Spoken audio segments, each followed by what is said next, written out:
Hello everyone, मैं अनीता। आप देख रहे हैं एलपी केमिस्ट्री पीजीटी और हम लोग पढ़ रहे हैं रीजेंट। और रीजेंट में काफ़ी चीज़ें ख़त्म हो चुका है। अभी हम लोग पढ़ेंगे आज जो है सोडियम ब्रोमाइड। ठीक है, NaBH4। ठीक है, ये एक रिड्यूसिंग एजेंट है। इसके पहले हम लोग ने पढ़ा था लिथियम एल्युमिनियम हाइड्राइड, यानी कि LiAlH4। ठीक है, ये है दोनों रिड्यूसिंग एजेंट। एंड इसके पहले पढ़ रहे थे हम लोग ऑक्सीडाइजिंग एजेंट। ठीक, तो ऑक्सीडाइजिंग एजेंट या फिर रीजेंट बोलेंगे। ठीक, तो जो ऑक्सीडाइजिंग रीजेंट होता है उसके काफ़ी लेक्चर हैं, काफ़ी जिसके इसे मेनली ले रहे हैं हम लोग बीएससी 6 सेमेस्टर का। ठीक है, तो बीएससी 6 सेमेस्टर का जितना भी वो उसमें टॉपिक में था ऑक्सीडाइजिंग रीजेंट, उसको सारा ख़त्म कर चुके हैं। और अभी स्टार्ट किए हैं हम लोग रिड्यूसिंग रीजेंट। और रिड्यूसिंग रीजेंट में लिथियम एल्युमिनियम हाइड्राइड ख़त्म हो चुका है। और आज पढ़ेंगे सोडियम बोरोहाइड्राइड, यानी कि NaBH4। ठीक है, सो वीडियो स्टार्ट करने से पहले एक रिक्वेस्ट, जो लोग न्यू हैं प्लीज़ चैनल को सब्सक्राइब करें हमेशा हमसे जुड़ने के लिए, और वीडियो को लास्ट तक देखें। और कमेंट में ज़रूर बताइएगा कि वीडियो कैसी लगी। ठीक है, और ये केवल बीएससी 6 सेमेस्टर का भले ही बोल रहे हैं, लेकिन ये सब पीजीटी में भी आता है, चाहे वो यूपी पीजीटी हो, केवीएस पीजीटी हो, और EMRS हो। ये सब अभी जल्दी ही इसका प्री एग्ज़ाम हुआ है, NBS KVS। और पीजीटी का, यूपी पीजीटी का जो है ये इसका पेपर आने वाला है। इसको तो कई बार टला है, बट आई होप अब की बार जो डेट पड़ा है 9 मई का। ठीक है, अब की बार 9 मई 2026 में ये डेट है, जो कि 2022 में ये फॉर्म फिल हुआ था यूपी पीजीटी का। इसका एग्ज़ाम अभी मई में फिर से डेट पड़ा है 9 को। वैसे इसका कई बार भी पढ़ चुका, 2025 में भी इसका डेट था, बट पेपर नहीं हो पाया। अभी तो लगभग 99% है कि ये पेपर हो। ठीक है, सो उसके लिए भी ये बहुत ही इम्पॉर्टेंट है। आप लोग इसको अगर पीजीटी का पेपर दे रहे हैं तो बहुत ही फ़ायदेमंद होने वाला है। ठीक है, सो हमसे जुड़ने के लिए प्लीज़ सब्सक्राइब ज़रूर करिएगा, लाइक करिएगा, कमेंट करिएगा। अगर कोई भी और भी ये कुछ पढ़ना हो तो आप ज़रूर कमेंट करिएगा। ठीक, सो स्टार्ट करते हैं हम लोग सोडियम बोरोहाइड्राइड, ज़्यादा ना बातें करते हुए। तो वैसे जो इसमें है कुछ, जैसे जो छोटी छोटी बातें रहती हैं, वीडियो स्टार्ट करने से पहले भी बता देते हैं, बट हम इसको पढ़ेंगे, इसको कंटिन्यू वैसे ही देखेंगे जैसे रहेगा, पूरा अच्छे से पढ़ा जाएगा ऐसा नहीं है। बट ये रहता है ना, यदि आप पहले से स्टार्टिंग वाला वीडियो देखे हैं तो वहाँ से और भी अच्छे से समझ आता है। तो मेरा रिक्वेस्ट तो यही रहेगा कि आप लोग शुरू से देखें। बट हम लोग यहाँ से स्टार्ट कर रहे हैं, हम लोग इसको पढ़ रहे हैं। बाकी जो लोग नहीं पढ़े हैं वो स्टार्टिंग से भी देख सकते हैं। इसके पिछला लेक्चर जो है सारा रिजल्ट का, वो सब भी आप देख सकते हैं, क्योंकि बहुत ही इंपॉर्टेंट है। ठीक है, सो इसको देखते हैं।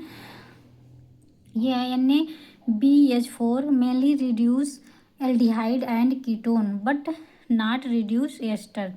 तो ये कह रहा है कि जो NaBH4 है ये मेनली एल्डिहाइड और कीटोन ग्रुप को रिड्यूस करता है, लेकिन किसको नहीं करता? एस्टर ग्रुप, जिसका फार्मूला होता है COOET, यानी कि एथिल ग्रुप होता है C2H5। ठीक, तो ये एस्टर ग्रुप को नहीं रिड्यूस करता है और ये एल्डिहाइड और कीटोन को रिड्यूस करता है। जबकि जो अभी इसके पहले में पढ़े थे लिथियम एल्युमिनियम हाइड्राइड, ये जो था वो कीटोन, यानी कि कीटोन और एल्डिहाइड को रिड्यूस तो करता ही करता था, वो एस्टर को भी करता था। ठीक, एस्टर को करता है रिड्यूस, एंड COCl को करता है, CONH2 को करता है, एंड N3CN इन सबको भी रिड्यूस करता है। तो वो भी बहुत ही हेल्पफुल होगा आपके पेपर में। ठीक है, और ये नेट के पेपर में भी आता है ये रीजेंट। ठीक, तो ये हो गया, इसको रिड्यूस करता है। तो इसका एक एग्जांपल देख लेते हैं। पहले तो देखिए,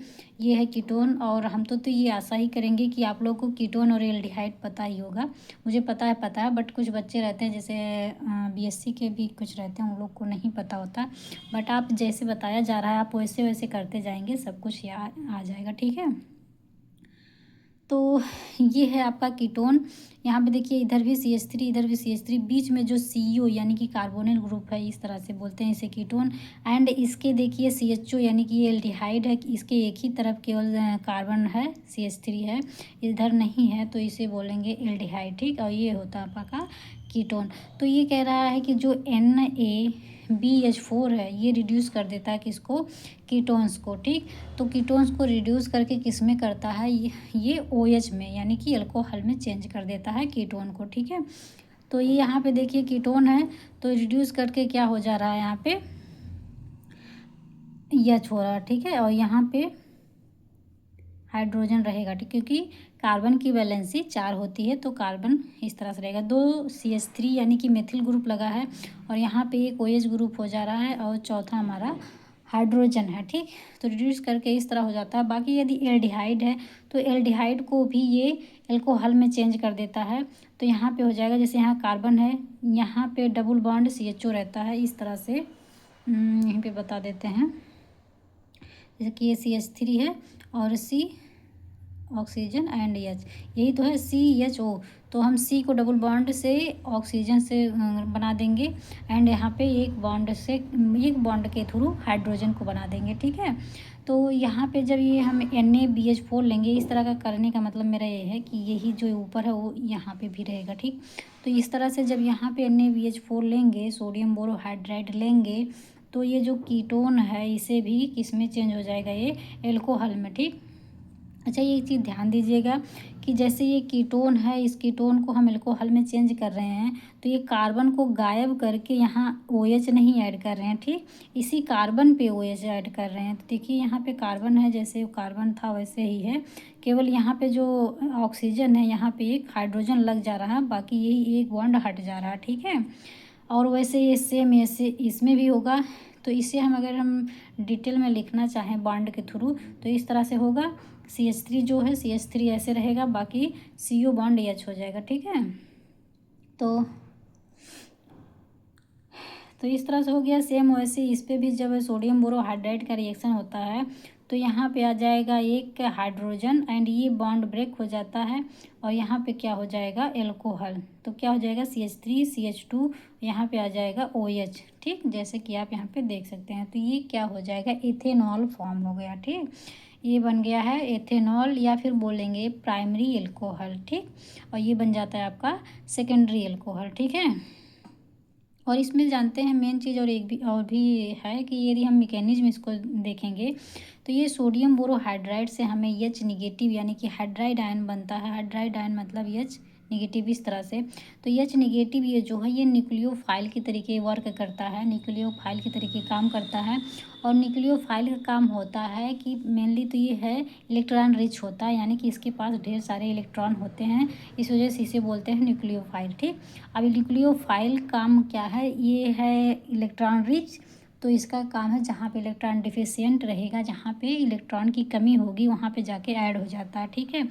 तो यदि हम इसका करवाएं, तो यहाँ पे देखिए जो कार्बन है, यहाँ इसको बोलेंगे deficient carbon, electron deficient carbon. यहाँ पे इलेक्ट्रॉन की कमी है, और ये देखिए इलेक्ट्रॉन यहाँ पे इलेक्ट्रॉन रिच है, तो ये जो निगेटिव यहाँ से मिलता है H निगेटिव, तो यही जाके यहाँ पे इस तरह अटैक करता है, और ये डबल बॉन्ड एक ब्रेक हो जाता है इस तरह से, ठीक। तो यहाँ पे आ जाता है O निगेटिव हो जाएगा, और ये आके यहाँ पे ऐड हो जाता है, ठीक। तो यहाँ पे जब O निगेटिव हो जाता है, तब इसका जब वर्कअप कराते हैं, यानी कि H प्लस लेके ये H प्लस लेके यहाँ पे H यहाँ पे ऐड हो जाता है, जैसे कि यहाँ पे ऐड हुआ, ठीक है। तो सेम ऐसे ही इसका भी होगा। सो आई होप ये चीज़ आपको समझ में आ गई है। तो ये एग्जाम्पल और देख लेते हैं। यदि थोड़ा बहुत डाउट रह गया हो तो आप फिर से देख सकते हैं वीडियो रिपीट करके। बाकी मुझे तो नहीं लगता आपको अब कोई डाउट होगा, ठीक है, क्योंकि हम लोग इतना डिटेल में इसको पढ़े हैं। सो इसको देखिए, यहाँ पे भी सेम वैसे है, केवल चेंज क्या है, यहाँ पे बेंजीन है, और बेंजीन में एक पोजीशन पे एस्टर लगा है, एंड एक जगह पे क्या लगा है, एल्डिहाइड लगा है, ठीक है। तो यहाँ पे देखिए मेन चीज़ हमें ये देखेंगे कि रीजेंट क्या है। तो रीजेंट क्या यहाँ पे है, सोडियम बोरोहाइड्राइड, यानी कि रिड्यूसिंग रीजेंट हमारा NaBH4, ठीक है। तो ये NaBH4 जैसे कि अभी पढ़े हैं, अभी देखे हैं, जैसे यहाँ से न्यूक्लियोफाइल के तरीके अटैक करता है H निगेटिव, H नेगेटिव को हाइड्राइड आयन भी बोलते हैं। सो जैसे भी उसमें सेम बताए हैं, सेम वही याद करना। यदि ये ग्रुप है और कहीं पे देखेंगे कि जो कंपाउंड दिया है उसमें कहीं पे यदि एल्डिहाइड ग्रुप है तो उसको खोजेंगे कहाँ पे है, तो एल्डिहाइड आपका यहाँ पे है, ठीक है। तो एल्डिहाइड पे यदि हम ये देख रहे हैं तो इस एल्डिहाइड को किस में चेंज कर देता है, एल्कोहल में चेंज कर देता है, ठीक है। तो इस तरह से देखिए यहाँ पे हो जा रहा है, इसको चेंज करके किस में चेंज कर दे रहा है, एल्कोहल यानी कि CH2OH में, ठीक है। तो CH2OH में चेंज कर दे रहा है, बट यहाँ पे देखिए एक चीज़, एस्टर को नहीं चेंज कर रहा है। यहाँ पे भी सेम ही है और यहाँ पे भी वही चीज़ है, ठीक है। तो यहाँ पे नहीं चेंज है, बट यहीं पे यदि हम लिथियम एल्युमिनियम हाइड्राइड ले लें, जो कि पिछले लेक्चर में पढ़ चुके हैं, तो एल्डिहाइड और एस्टर दोनों को चेंज कर देगा किसमें, एल्कोहल में, ठीक है। सो आई होप आपको ये भी चीज़ समझ में आ गई है। थोड़ा सा और देख लेते हैं। इसमें देखिए, इफ़ गिव लूचे रीजेंट। अब लूचे रीजेंट होता क्या है, ये पूरा जो है इसको बोलते हैं लूचे रीजेंट।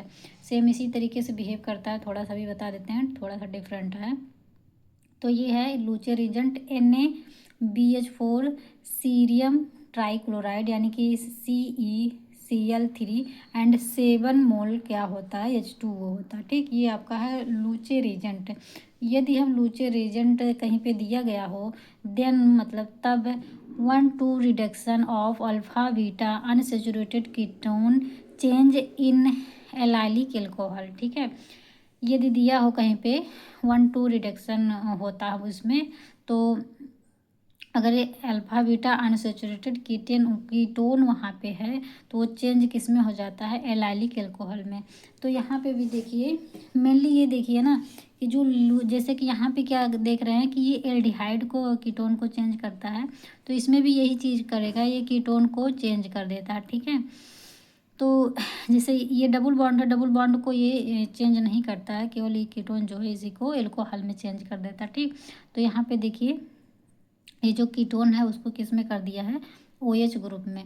तो ये जो रीजेंट है इसका नाम है अल्फा बीटा अनसेचुरेटेड कीटोन, ठीक। और हम लिए हैं लूचे रीजेंट। अब ये जो है लूचे रीजेंट का वर्क भी क्या होता है, कीटोन को एल्डिहाइड में चेंज करना। तो यहाँ पे देखिए कीटोन को एल्डिहाइड में, सॉरी ये क्या बोल रहे हैं, एल्डिहाइड में चेंज करना नहीं, मतलब कि कीटोन को एल्कोहल में चेंज करना, ठीक है। तो यहाँ पे भी वही हुआ है, सेम कीटोन को एल्कोहल में चेंज कर दिया है। एंड ये मेजर यही बनाता, ठीक है, कीटोन को ही रिड्यूस करता है और एल्डिहाइड को नहीं करता, ठीक। सो आई होप आप लोग को ये समझ आया है। यदि थोड़ा बहुत डाउट रह गया तो आप लोग फिर से रिपीट करके देख सकते हैं। और आप यहाँ तक देखें, थैंक यू इसके लिए। और लाइक सब्सक्राइब करके ज़रूर करिएगा। और कितना समझ आया, कितना अच्छा लगा ये वीडियो, इसको भी कमेंट में ज़रूर बताइएगा। सो आज के लिए इतना ही, मिलते हैं नेक्स्ट वीडियो में, तब तक के लिए बाय बाय।